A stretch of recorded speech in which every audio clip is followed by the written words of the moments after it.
Pinocchio, Chapter 34. Pinocchio is thrown into the sea again. What with fishes and sharks, he will be a lucky little puppet to survive. Down into the sea, deeper and deeper, sank Pinocchio, and finally, after 15 minutes of waiting, the man on the cliff said to himself, "By this time my poor little lame donkey must be drowned. Up with him, and then I can get to work on my beautiful drum." He pulled the rope which he had tied to Pinocchio's leg, pulled and pulled and pulled, and at last he saw appear on the surface of the water, can you guess what? Instead of a donkey, he saw a very much alive marionette, wriggling and squirming like an eel. Seeing that wooden marionette, the poor man thought he was dreaming, and sat there with his mouth wide open and his eyes popping out of his head. Gathering his wits together, he said, "And the donkey I threw into the sea?" "I am that donkey," answered the marionette, laughing. "You?" "I." "Ah, you little cheat! Are you poking fun at me?" "Poking fun at you? Not at all, dear master. I am talking seriously." "But then, how is it that you, who a few moments ago were a donkey, are now standing before me a wooden marionette?" "It may be the effect of the salt water. The sea is fond of playing these tricks." "Be careful, marionette, be careful. Don't laugh at me. Woe be to you if I lose my patience." "Well then, my master, do you want to know my whole story?" "Untie my leg, and I can tell it to you better."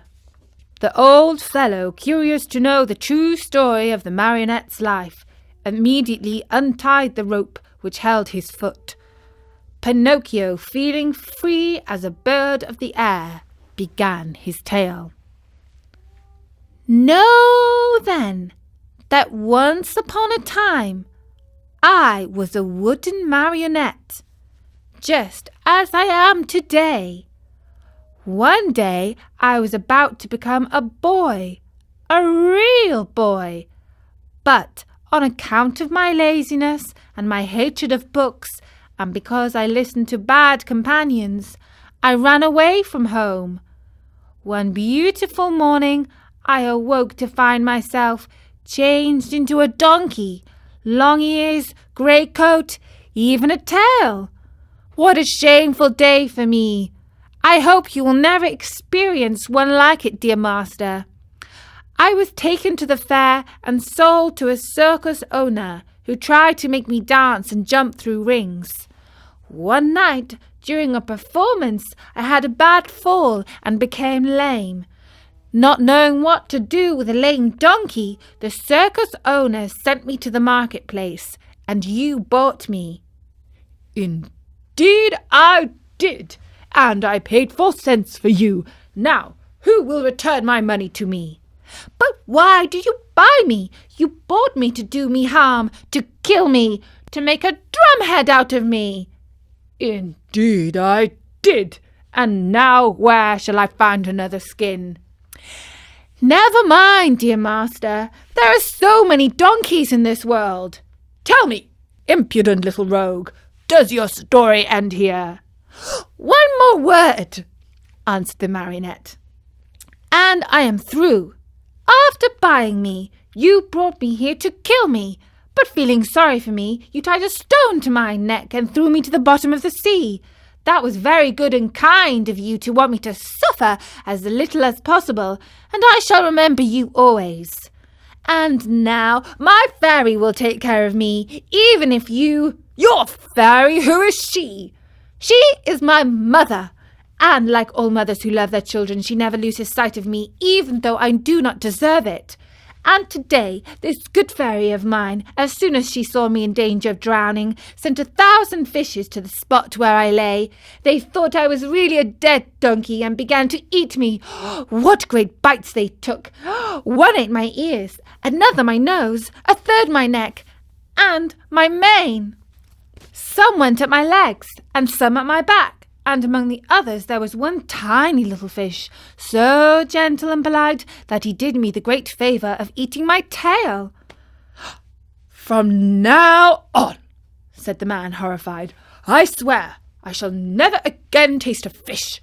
How I should enjoy opening a mullet or a whitefish just to find there the tail of a dead donkey." "I think as you do," answered the marionette, laughing. "Still, you must know, when the fish finished eating my donkey coat, which covered me from head to foot, they naturally came to the bones, or rather, in my case, to the wood. For, as you know, I am made of very hard wood. After the first few bites, those greedy fish found out that the wood was not good for their teeth, and afraid of indigestion, they turned and ran here and there, and without saying goodbye or even as much as a thank you to me. Here, dear master, you have my story. You know why you found a marionette and not a dead donkey when you pulled me out of the water." "I laugh at your story," cried the man angrily. "I know that I spent 4 cents to get you, and I want my money back. Do you know what I can do? I'm going to take you to the market once more and sell you as dry firewood." "Very well, sell me. I am satisfied," said Pinocchio. But as he spoke, he gave a quick leap and dived into the sea. Swimming away as fast as he could, he cried out, laughing, "Goodbye, master! If you ever need a skin for your drum, remember me!" He swam on and on. After a while, he turned round again and called out louder than before, "Goodbye, master! If you ever need a piece of good dry firewood, remember me!" In a few seconds he had gone so far he could hardly be seen. All that could be seen of him was a very small black dot moving swiftly on the blue surface of the water, a little black dot which now and then lifted a leg or an arm in the air. One would have thought that Pinocchio had turned into a porpoise playing in the sun. After swimming for a long time, Pinocchio saw a rock in the middle of the sea, a rock as white as marble. High on the rock stood a little goat, bleating and calling and beckoning to the marionette to come to her. There was something very strange about that little goat. Her coat was not white or black or brown as that of any other goat, but azure, a deep, brilliant colour that reminded one of the hair of the lovely maiden. Pinocchio's heart beat fast, and then faster. He redoubled his efforts and swam as fast as he could toward the white rock. He was almost halfway over when suddenly a horrible sea monster stuck its head out of the water. An enormous head with a huge mouth wide open, showing rows of gleaming teeth, the mere sight of which would have filled you with fear. Do you know what it was? That sea monster was no other than the enormous shark, which has often been mentioned in this story and which, on account of its cruelty, had been nicknamed the Attila of the sea by both fish and fishermen. Poor Pinocchio! The sight of that monster frightened him almost to death. He tried to swim away from him, to change his path, to escape, but that immense mouth kept coming nearer and nearer. "Hey, son, Pinocchio! I beg you!" bleated the little goat on the high rock. And Pinocchio swam desperately with his arms, his body, his legs, his feet. "Quick, Pinocchio! The monster is coming nearer!" Pinocchio swam faster and faster and harder. "Faster, Pinocchio! The monster will get you! There he is! There he is! Quick, quick, or you are lost!" Pinocchio went through the water like a shot, swifter and faster. He came close to the rock. The goat leaned over and gave him one of her hooves to help him out of the water. Alas, it was too late. The monster overtook him, and the marionette found himself in between the rows of gleaming white teeth. Only for a moment, however, for the shark took a deep breath. As he breathed, he drank in the marionette as easily as he would have sucked an egg. Then he swallowed him so fast that Pinocchio, falling down into the body of the fish, lay stunned for half an hour. When he recovered his senses, the marionette could not remember where he was. All around him was darkness, a darkness so deep and so black that for a few moments he thought he had put his head into an inkwell. He listened for a few moments and heard nothing. Once in a while, a cold wind blew on his face. At first he could not understand where that wind was coming from. But after a while he understood that it came from the lungs of the monster.